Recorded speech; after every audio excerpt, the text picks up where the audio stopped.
Every patch of grass has the potential to become a skyscraper. All it needs is to be put under construction. Welcome back to yet another epic episode of Under Construction SA. I am your host, Thuso Motsomane. And if you haven't subscribed, please click on that subscription button, and as well, please click on that notification button that every time we drop an episode, you are notified. Thank you guys for tuning in. Thank you for all the first-time viewers. Thank you for those ones who've been loyal to us. We have passed the 200 mark of subscribers. Let's encourage more people to subscribe. Let's share the link with family members because we're an educative platform. We are here to educate, we're here to be inspired, and we are here to learn. Today, I have a very, very, very special guest. She is the National Marketing Director of Ferrari SA. Her name is Chanelle. Chanelle, how are you doing? Hi, Thuso. Hi, everybody. I am very, very well. Thank you very much. And it's an absolute privilege to be here under construction. I'm very honored. Thank you for having me. We are honored to have someone of your caliber, and we would love to hear your story and for you to come and share some gems and your journey towards reaching the journey that you went through when you reached the where you are now. So I want to start off with your background. Maybe give us a picture of where you're from and what kind of household you grew up in, what kind of neighborhood was it? Yeah. Awesome. So thank you for the wonderful introduction again. My name is Chanelle Zackey-Prinsloo, and I'm 32 years old. I'll be 33 in just less than a month on the 19th of September.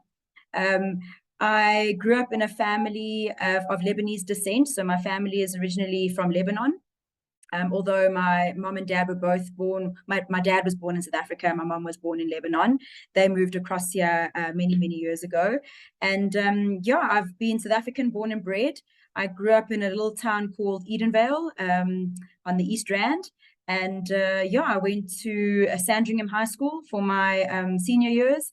And I graduated at the University of Johannesburg, where I studied a BA in corporate communication. My passion initially when I started the working world was to get into a field that was aligned with marketing and advertising. But when I graduated, I started applying for jobs all over into many different agencies, into many different companies, and I got rejected for the mere fact that they all said that I had no experience. So my journey began and my career started right at the bottom of the corporate ladder. I eventually had to take on the first job that I could find. My family was under some financial pressure at the time, and I had to find some work just to keep us, to keep us all afloat. So I had a Facebook post opening for a receptionist position at a company called BMW Santon Auto. And I applied and I got the role as a receptionist. Needless to say, I was mocked and ridiculed in my early days of my career to say that I was known as the glorified receptionist because I had this fancy degree or this fancy communications degree, but all it really amounted to was that of a glorified receptionist, so they said. So the story of my career and how I've built myself started there. After it was about 16 to 18 months with BMW, I got a job opening at Ferrari South Africa. It was a company called Viglietti Motors, which was the initial importer of Ferrari and Maserati into South Africa. And that is where my story began. And I've been with the company now with the Ferrari brand in South Africa for just on 10 years. This will actually be my 10th year, so quite a big milestone for me. And yeah, that is basically where I began. The rest is truly history. Through a whole lot of hard work and dedication, and with a lot of support, I've managed to build my career to where it is today. How would you say that your family, seeing that your mother is also of Lebanese descent and your father is a South African, how would you say that growing up in that household impacted the person that you are today? Oh, I love that question. So I would have to say that I come from a family background of entrepreneurs and very hardworking, very diligent individuals. My mom always taught us to be independent, or as independent as we could be, to always rely on ourselves and the skills that we have to go forth and to, to be confident in the work that we do. She also taught us to give our best, So my mom had a paramount role in growing me as a woman in the working world, because from my early school days, she used to always say, like, when you hand in your projects, they need to be of your best ability. Everything needs to, you need to excel in the little tasks before you can excel in the big tasks. So that was a key fundamental for me.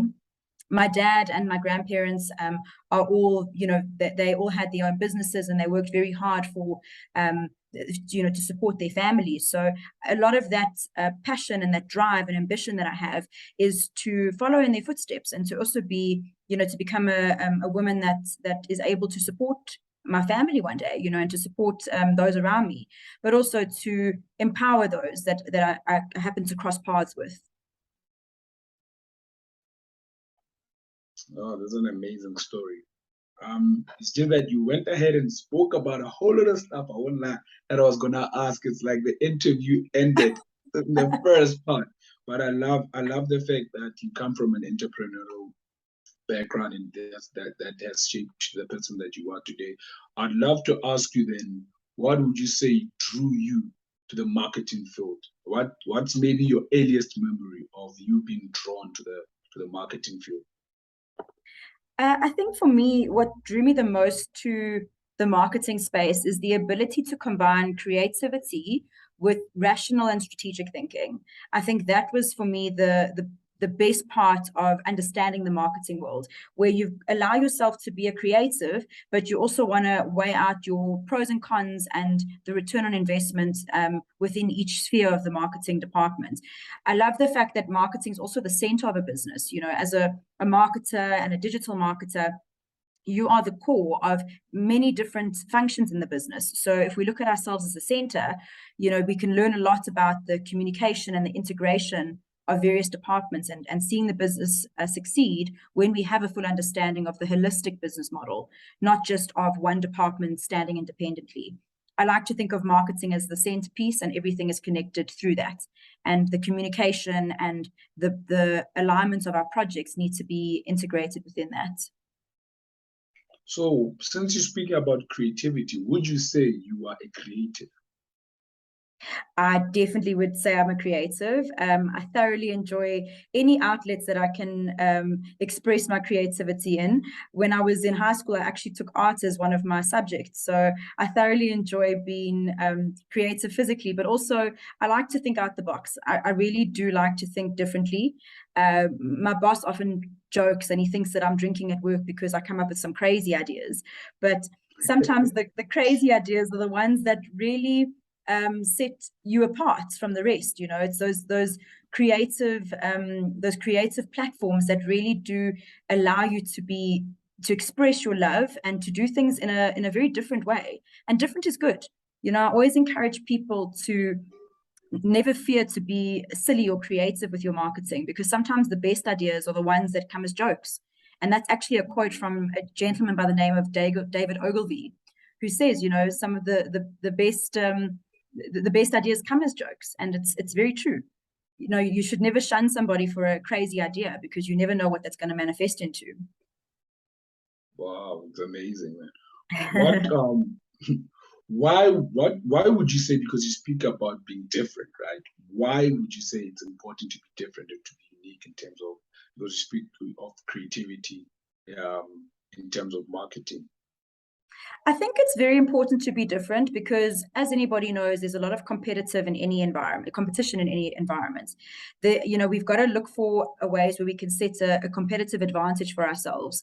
And Thuso, you'll recall, during our masterclass, we spoke about competitive advantage quite deeply. And what can we do to make ourselves stand out from the crowd? There are thousands, if not millions, of marketers out there. But what can we do in our line of work that will make us stand out from the rest? as entrepreneurs, what can we do to stand out that makes us benchmarks, So for me, being different and doing things differently is that competitive advantage.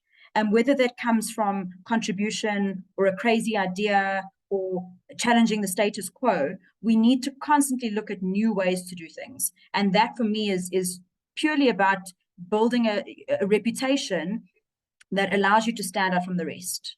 I think that's very crucial, especially when you're trying to build your career. Yeah, I like the fact that you even highlighted on the word that I associate you with. You spoke about just contribution, right?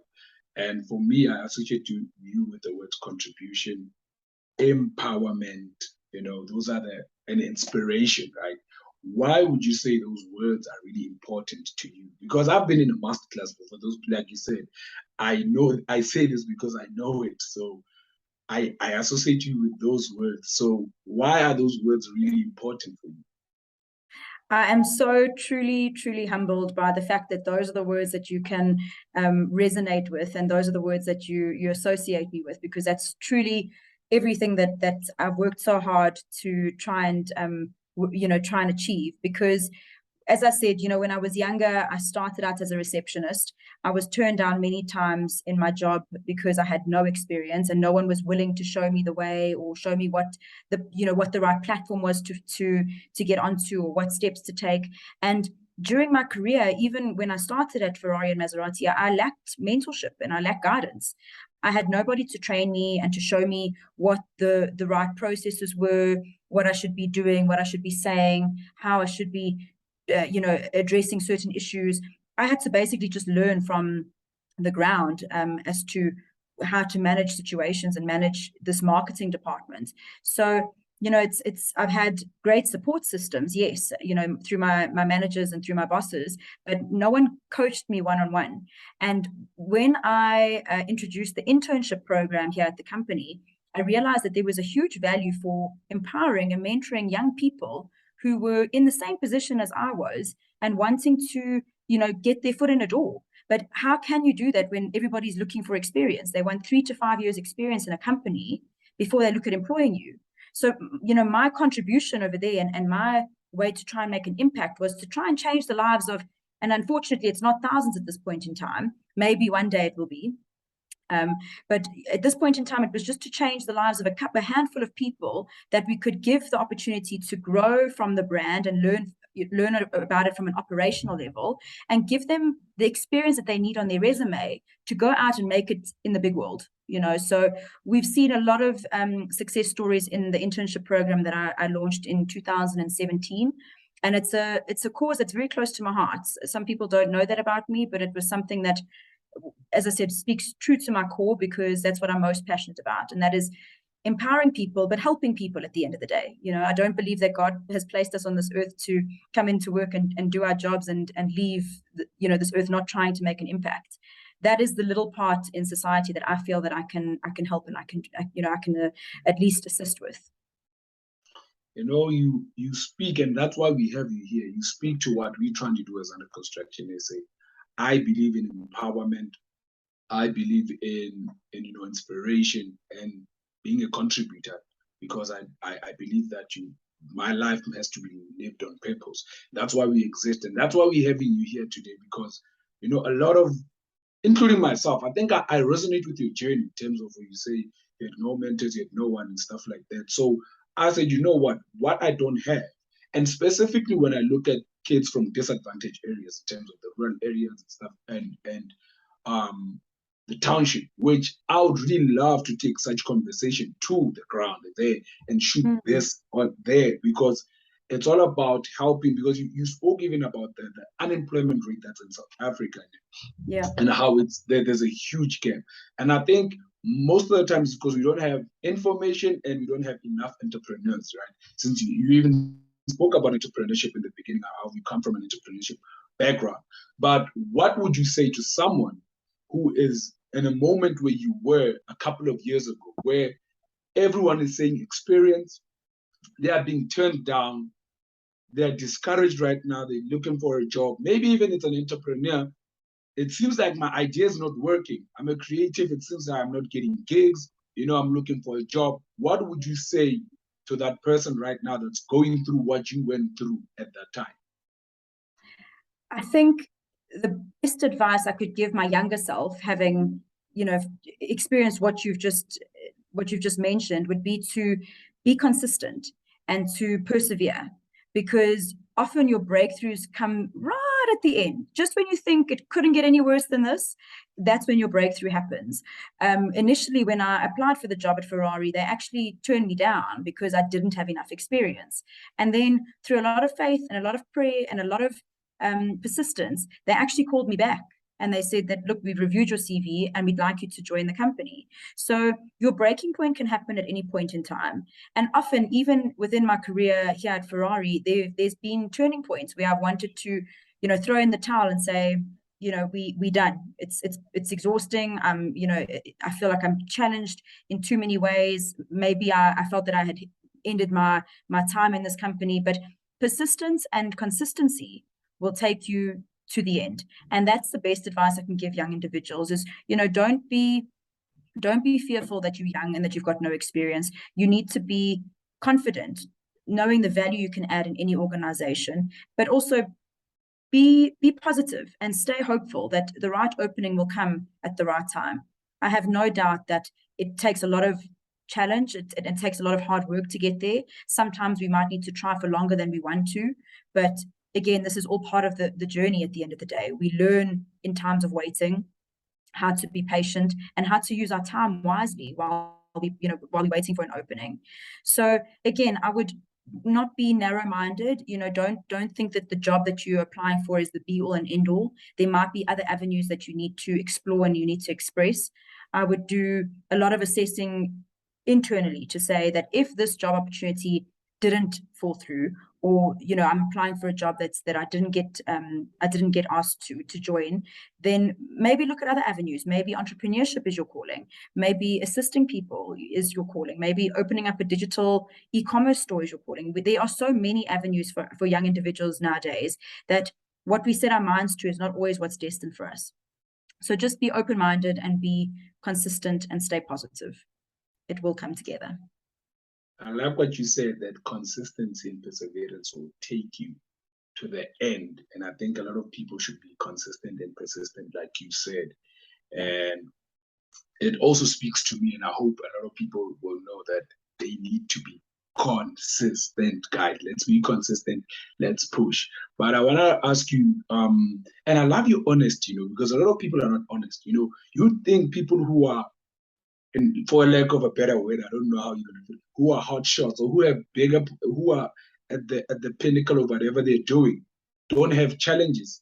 It's refreshing to hear someone like you say, there are some times I feel like quitting. There are some times that I feel like, my time here is over. Because not a lot of people who are up there say that. They pretend as if everything is okay. And when you, as a young person or someone that looks up to them, when you get there, you get shocked that, hey, Kanti, this is how it is, because we got sold this dream that it's all glitz and glamoury. There's no work. It's like, it looks like working for Ferrari, like your problems are solved automatically. You won't feel like you're quitting because you are working for Ferrari, right? But I really want to say I appreciate the honesty and the openness to say that sometimes I really do feel like quitting. For me, that's the person that I am, that I enjoy transparency in a lot of stuff. So speaking about Ferrari and being the national marketing director of Ferrari in South Africa, how does it feel to work for it? How does it feel?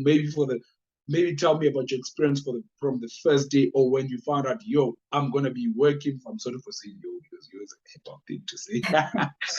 I'm not supposed to be saying this on the platform. It's a slang. So, but how does it feel to work for Ferrari? That's what I'm trying to ask, actually. So Thuso, I love the fact that I can be transparent with you and be transparent on this interview, because a lot of people think my job is all about the glitz and glamour. I think if people follow me on social media, they'll also see a lot of the highlight reels. But please remember, those are highlight reels.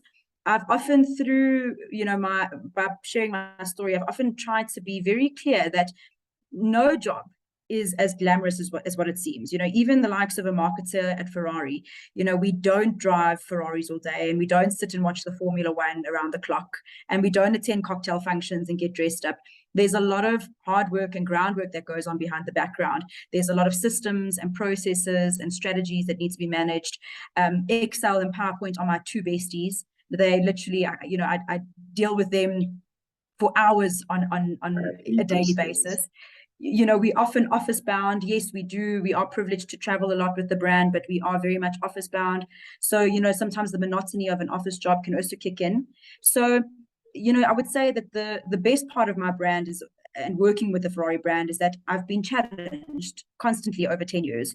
I feel that even though times have really been tough, and sometimes, as I said earlier, you want to throw in the cloth or throw in the towel, you feel that there's always something just over that next challenge that's going to be a breaking point for you. So with this brand, it's so dynamic that they're always changing, you know, the momentum. There's always new vehicles that are being launched, new products, you know, there's new ways of doing business. So through that and through the dealership network, we've always got something else that we need to prove ourselves in. Our KPIs change, our targets change. Some years are easier than others. We've had COVID for 2 years, and we needed to try and keep our business model running within that time. So the best part of my job is that I'm constantly on my toes, and I'm constantly being challenged with it. The other part is that, as I said, I've got the ability to combine my creative interests and my strategic interests in one. And that's why I think that I've got such a passion for this brand and for this company, is because it allows me to pursue what I love the most. And also because I've been given the platform to help others. And through the internship programs and through sharing my story, you know, I think that has been the best part of what I do. But that only comes with transparency. And that only comes because I'm being totally honest with everybody. You know, I think a lot of people misunderestimate the fact that there was a lot of, as I said, groundwork that needed to be done, and a lot of foundations that needed to be built before I got here. I've also made a lot of sacrifices. I've been, as I said, I've had to work really, really hard for 10 years in a so-called corporate environment, which is not something most people will stick out. You know, some people don't want to work from 7 to 5 and later if need be. They, you know, they just want to be able to have the title and say they've got the job, but not put in the hours and not put in the hard work. So it's really important for people to understand that nothing good and nothing worth praising comes easy. No, I like the fact that for me, there are certain things that really, really appeal to me when you speak about helping others, because as myself as Thuso, under construction, everything else that I do and that I execute, at the end of it all is how do we train leaders and how do we help others reach their goals? You know, how do we help people be employed? How do we help people find their purpose? And again, that's why on the day we did the masterclass, I knew I had to have you, because I can tell you, we've had people come and do masterclasses. I've never called any one of them. And I had the chance to, because I'm that person that's really going to ask. If it doesn't happen, it doesn't happen. But again, that's why I associate you with the words contribution, inspiration, and what did I say? Contribution, inspiration, and empowerment. Because those are words that are really, really, really, really. And if there's one thing we brought you here for, was exactly that. So say, you know, there are people who are really more than just saying, you know what, I'm making money, and you, it's all about, you know, how can we contribute? And I was listening to an interview talk, I think it's Tom Belly who did with Mark Zuckerberg late last night in the AMs. And I noticed something, that there's nowhere where he's talking about how much money they're going to make and how much money this is. You know, he was just speaking about vision, and I could tell he's so passionate about solving people's problems. And in the way, and I remember he was saying that if you're going to have, I was so amazed yesterday when I was listening to Mark Zuckerberg, because it was actually the first time I won't lie listening to an interview that he has done. I normally shy away from American content or American inspired things, because I believe we're in a different context, we have different problems. So I look to people who have made it in this difficult environment of Africa, and I draw inspiration from them. So yesterday I just decided to, let me do research, and maybe I'll get a couple of questions that I can ask on my podcast, because you don't just walk up and ask any questions. You have to just do your work, right? Yeah. And he was just speaking about how, like, where we go in terms of meta and virtual, that some people, we go on the internet because of we want to express ourselves. And he spoke about how where we're going in meetings, there's going to be a place where we're going to have to like buy clothes and have virtual clothes that we can wear. And you want to have different clothes. But what caught me is you'd want to have access to those clothes on different platforms, even outside of his platform, And I was like, damn, this guy is not thinking Facebook only. He's already saying we will need this on Zoom and Twitter and every other virtual platform that exists. And I was really mind blown by the way he thinks and the person that he is, And that's what I'm saying. It's people like you and him that really I gravitate towards, because there are people that really are here for solution and to contribute and make people's lives easier. And while I'm talking about metaverse and the future and stuff like that, what field do you think, and I've never asked this to anyone, I think you're an executive, so I have to ask you this question. I've always had creatives and people who are really starting out. What field do you think will dominate in the next 50 years? Can you repeat that? What do you think will dominate? What field? Oh, gosh, I would have to say digital. It's, in terms of digital marketing, that is where the world is going. And I think that this is where the power lies in this generation, is that you guys are, and in younger generations, so to say, and I'd like to put myself in that generation caliber. I'm not too sure how old you guys are, but knowing myself, there's a lot of power that can come out of this generation and the next generations, because again, the opportunity to build entrepreneurship platforms and businesses where we can contribute and create job creation, and drive job creation is endless, because everybody has got the power. If you've got connection to internet and you've got the knowledge of being digitally savvy, you've got the power underneath your fingers to change the world, honestly. And I think the likes of Mark Zuckerberg, and I'm totally humbled and honored that you can even put me in the same in the same conversation as him, have got this vision for what they want to see in the world, and that the change that they want to see. And I truly believe that every individual in this day and age has got that power. Sometimes they may need support, and that's where empowerment comes in. They might need the little bit of guidance or a little bit of mentorship to guide them in the right direction. But if you've got an idea and you've got the ability or the access to a digital platform, you can truly make waves. And I firmly believe that. You've all been given the opportunity, with the technology of today, to go out and make an impact. There should be no reason why any of us aren't trying to help the next person. And just by sharing our story and just by doing what we can in our small capacity, we can, as a greater society, help build stronger communities. And encourage more job creation, and encourage more people to step up to the plate and go pursue their dreams and go pursue running empires, because we've all got that ability to do so. Social media and the digital space has connected all of us more closely than ever. I highly doubt that if there wasn't, COVID, Zoom calls wouldn't be as prominent, and you and I wouldn't be speaking here today. True. So look at how that has created such a massive impact over the last 3 years. So I would definitely say the digital space is one to watch. Yeah, and I resonate with you, and I agree with what you're saying, because I've seen a lot of, like for us as South Africans, I don't know if you know that there's a genre in South Africa called piano. It's literally taking the world by storm, and it's because of TikTok videos and people dancing. It's because of digital. It is easier to reach the world now, because the digital world is like a global village, right? So that's where we all meet. So someone in the USA can be able to know what's happening in South Africa. I even tell the teenagers of today that when I was in high school, we didn't have Forex, because these kids are buying cars in high school because they're on Forex. These kids are are on YouTube. They're making money through YouTube in high school. They are influencers while they're still in high school. When we were in high school, some of us, you are told you're going to go to school, you're going to work, and this is what you're going to do.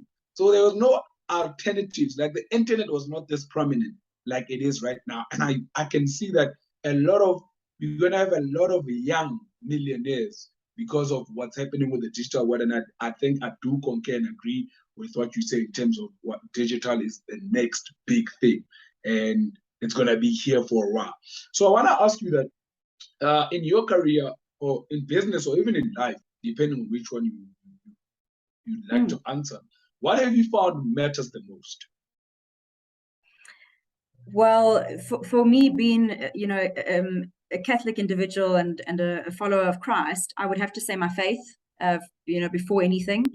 But also, I would like to say, your family and what is important to you. I think it's extremely important to sustain a balanced lifestyle.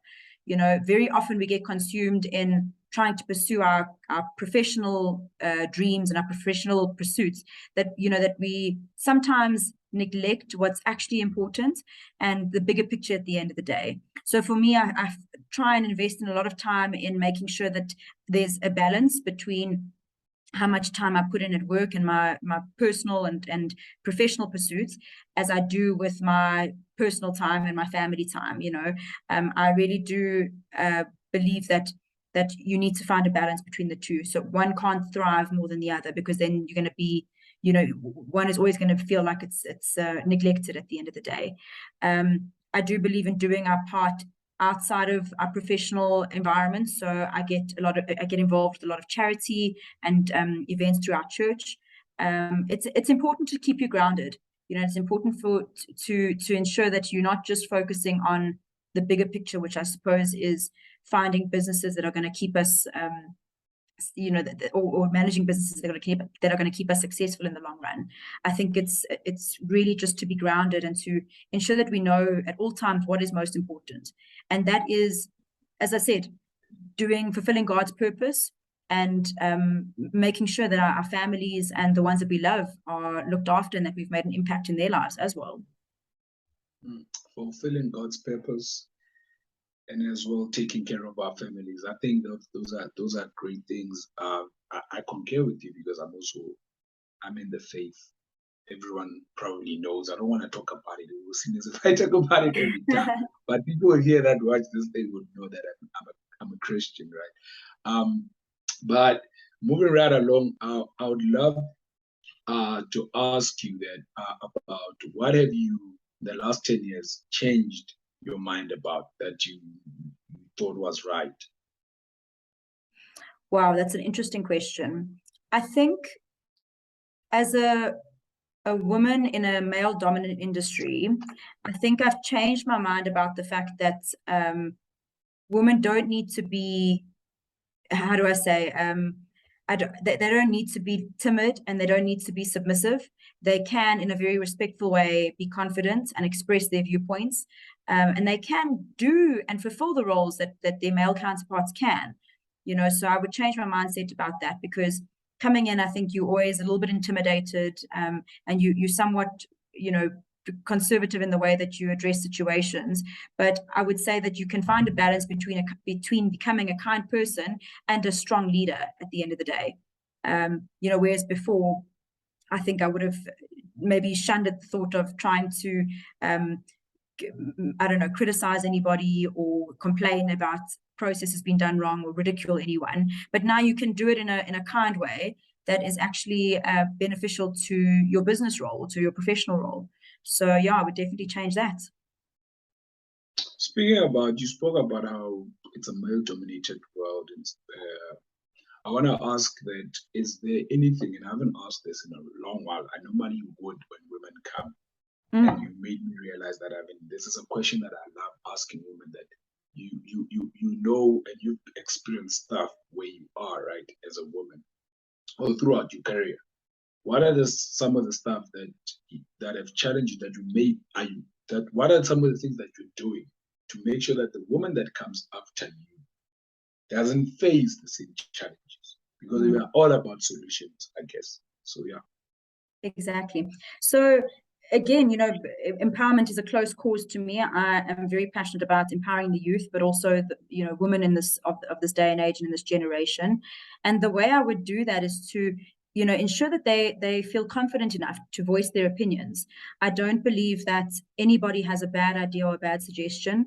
The way I would teach those, you know, the ones that come after me are to share my lessons with them, share what I've been through, and give them my best practices, what has worked for me, what hasn't worked for me, how to address situations, you know, in certain roles, but how to be yourself, but also at the same time be assertive enough that you can get your viewpoint across and to take control in leadership positions. You know, so I would definitely, for me, it's something that I feel close to my heart, that it's very much important that we share our lessons that we've learned and that we've endured with others, because I think just by sharing, people can learn a lot. Share lessons. I think I like that, just by sharing the lessons in the journey. Something that I do most of the time when I'm with the younger generation, the teenagers of today. Because I think for me, I share it because I've made a lot of mistakes and I can see them sort of making the same mistakes. I'm like, yo, if I knew what I know now when I was your age, I would have turned out differently. Some of the mistakes I would have avoided, you know, I'd be further. I'm not generally a person who regrets. I believe that those lessons are who have built the Thuso that I am today. But I look back and I'm like, damn, you know what? I didn't know better, but these kids have a better chance of becoming something great if they make the right decision. Because I think if you make the right decisions when you are young, you know, you get to certain places quicker and be exposed quicker. By the time you're 40 in life, you are further than you'd have been than someone who is busy with things that are not really important, going out, you know, because we in South Africa we love we love going out, we love partying, which really there's really nothing wrong with it, but we overdo it with the alcohol and the party and stuff like that, and that's when, and the drug abuse. So that's when we idolize those things instead of focusing on things that are important, like building our lives while we're still young and finding our purpose and making sure that we contribute to the world that we are in. So yeah. I love that. I think it's so true, because, you know, sometimes it just takes somebody to share what the knowledge that they have, and it would be very selfish of us if we didn't. That's why I'm saying each one of us on, you know, that has got access to social media has the ability to share their story and to help others along the way just by doing that simple thing. But I think a lot of people, you know, have this imposter syndrome that their story doesn't mean anything and that it doesn't amount to much. But that's where it changed for me as well. I mean, I honestly never thought that by me just being transparent and sharing the challenge that I had trying to make it in the corporate world would inspire others. And that just took a little bit of encouragement when people say, look, it's, you know, it's what you're saying is true and I can relate to that, and it's helped me build my career and it's helped me get through challenges. And like I said, whether I've encouraged one person or 100 people, it makes no difference, because if one person can encourage the next, we've got a good thing going.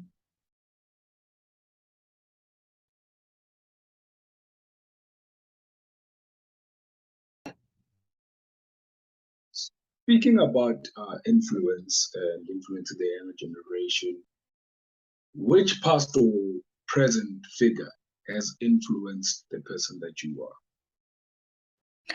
Past or present figure? I would definitely have to say my mom. I know it sounds cliched, but I'm definitely moved by her resilience and her outlook, you know, to be independent and to be ambitious. You know, she always said that, you know, if you love something and you've got a passion for something, that you need to chase it and you need to pursue it. So my mom is definitely that imperative role that I've had in my life that's always allowed me to think about what it is that I'm passionate about and go after that. I mean, I could speak about a lot of celebrities and authors and whatnot that have inspired me along the way, but I think that's a story for another day. A lot of us, you know, we celebrate everyone else outside of our family, and our family or our mothers and fathers are the ones that really play a huge role, and we dishonor them when they've sacrificed all. I love the fact that you said your family. I think I've heard someone similar. You are speaking about the same thing. He's a musician saying his father is someone that has greatly impacted him. So I wanted to ask you about what's your favorite thing about being a South African?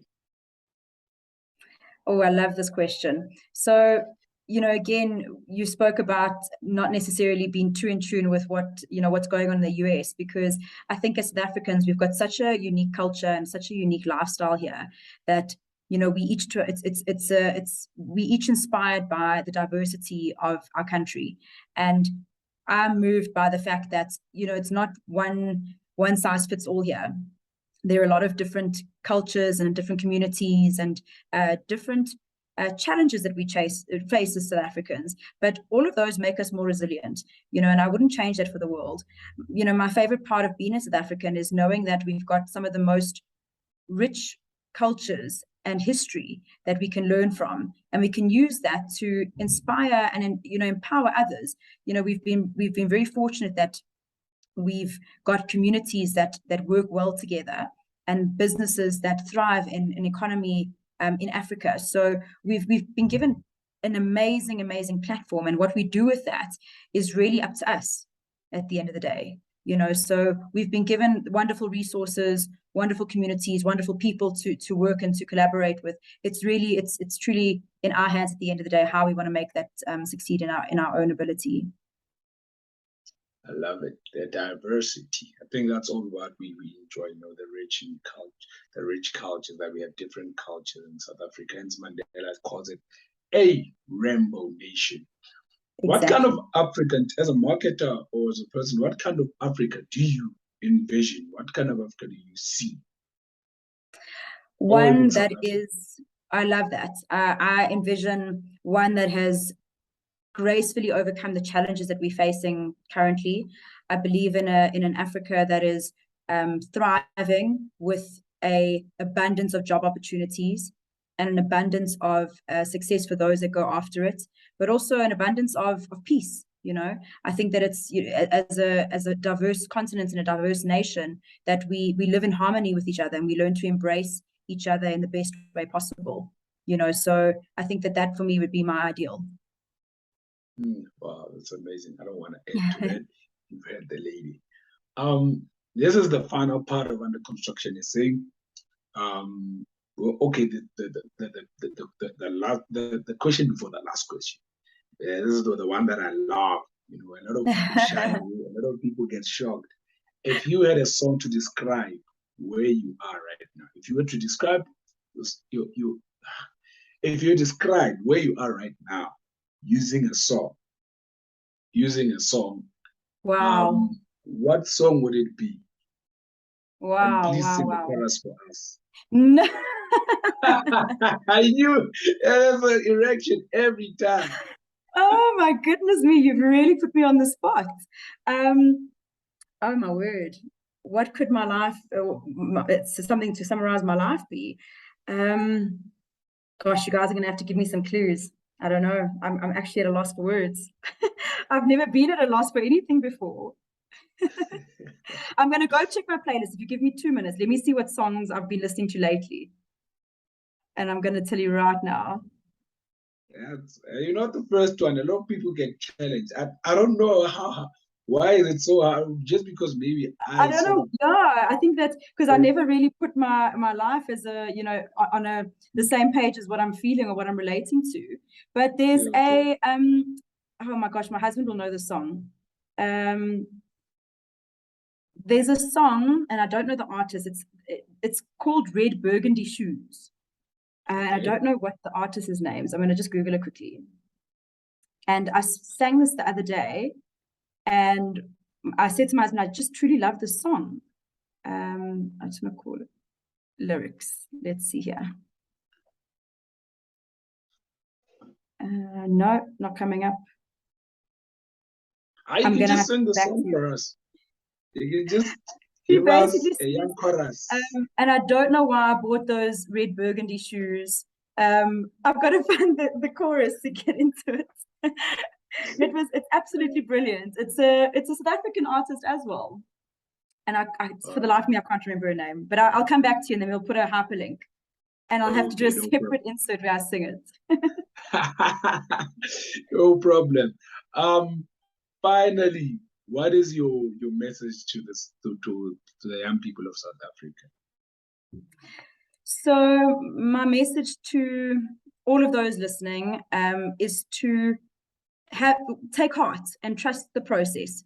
You know, don't be afraid of humble beginnings. We all have to start somewhere at the end of the day. Be true to yourself and take some time to honestly do some soul searching and think about what it is in this life that you want to fulfill.